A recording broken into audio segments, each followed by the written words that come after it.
மறந்து போட்ட அடிய உன்னை பார்த்ததும் அடி அஞ்சுதமே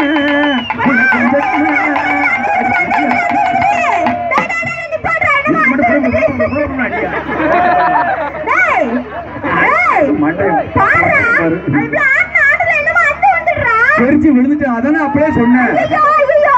நல்ல வேலை முன்னெச்சரிக்கை உனக்கு முன்னாடி கண்ணாடி விழுந்திருக்கு.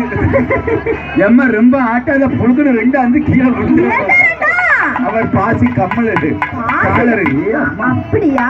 ஆமா புடிச்சு கூட ஆள் இல்ல நினைக்கிறேன். கை கால்லாம் பிள்ளைக்கு ரொம்ப வளையுது வலிக்குது பிள்ளைக்கு ஆடி ஆடி. என்னங்க வாழ நெஞ்சு ரொம்ப வலிக்கும் அங்கமா புடிச்சு விடுங்க.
திறமை காமி, உன் காலை கொஞ்சம் திறமை தூக்கி காமில